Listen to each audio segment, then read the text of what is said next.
You mentioned how now everyone's become obsessed with tempo because of the Ingebrigtsens.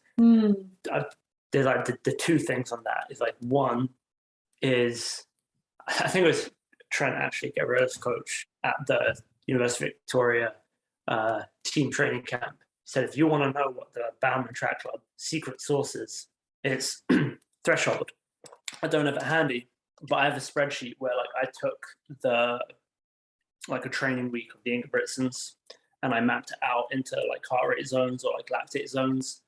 BTC don't do lactate stuff, but like from Gabriela's heart rate information, I can kind of see more or less where like her lactate and heart rate zones will be. And one of her weeks from her full build, like dropped down 10% because Gabriela's a woman and not a man, and the Ingebrigtsens are men. She's almost doing the exact same number of threshold minutes in a week as the Ingebrigtsens are when she was with BTC. Like almost the exact same. Not every week, but there are some weeks where that training, there's a ton of threshold in that. And they're doing it differently. Like where they're getting those minutes is different at BTC to what the Ingebrigtsens are doing. Sometimes it's straight 10 miles. Oh, yeah. That's disgusting. Sometimes it is pretty disgusting. 10 miles, 16K, just non-stop, one go. Sometimes it'll be like mile, 2 mile, whatever. Sometimes it'll be a long run where you're never really like hitting like threshold pace, but by slowly winding up and being on super hilly courses, your heart rate's going to go into tempo zone like halfway through the run. And so like when you add up all those minutes in those zones, you get very similar results. And then again, like the Ingebrigtsens, where they get their stuff, got it from Marius Barken, and a lot of it from Barken. And then where did Barken get it? That was his attempt to kind of like codify and streamline the training that he saw Kenyans doing when he was living in E10. So it's like, I think when you look at like what lots of East African training groups are doing, when you look at what BCC is doing, when you look at what the Ingebrigtsens are doing, like if you create Venn diagrams of their training, I do believe that at least for the base phase, you're going to see an overlap. I found that interesting. I remember sitting there in front of Excel being like, whoa. There you go. Fascinating. There was a track nerd Rowan coming out. Yeah, I just remember the time when Jared's like, okay, well, have you do 8G or 7 or 8 or whatever. And then he said, what did he say? Like, well, Centro did 8, so let's have you do 8. No, Centro did 10.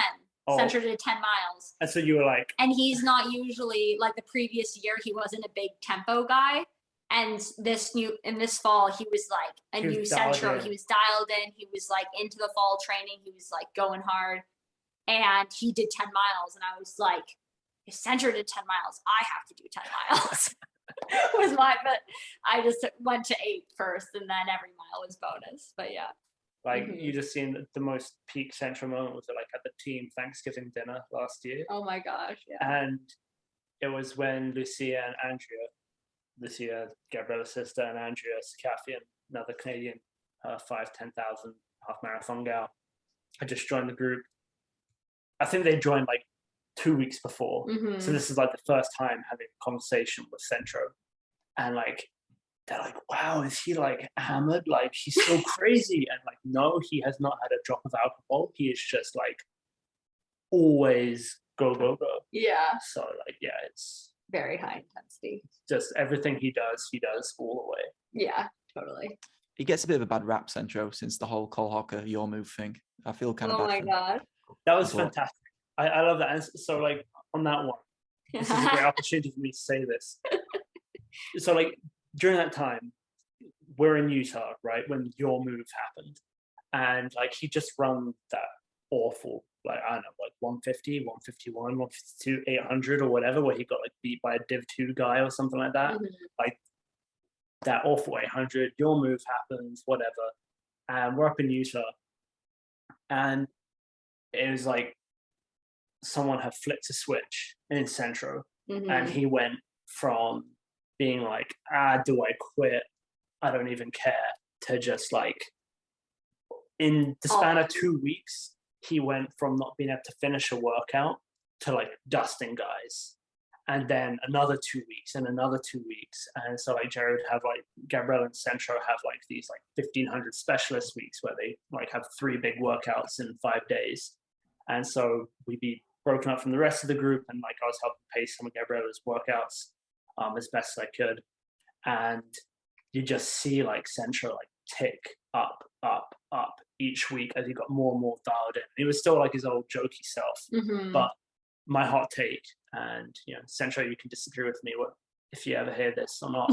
I'm like, if your move hadn't happened, I don't know whether he, like, I swear, like that hatred, well, not hatred, but like that desire to prove, like, he loves proving people wrong. He loves proving people wrong. So if he hadn't got so much hate, not just from like the U of O guys, but like if he hadn't just got so much hate from the wider running community and so many people writing him off, I don't know if that doesn't fuel him to just push harder. If people are like, oh no, he's great, he got his Olympic gold medal, he's got nothing to prove, he might be like, yeah, I've got nothing to prove. Yeah. But like he wanted to show that he still had it. No, that was super cool to watch Gabriela dial in and Centro dial in at the same time. I'm just front row seat watching these two like do crazy stuff on the track. It was a lot of fun to watch. Yeah.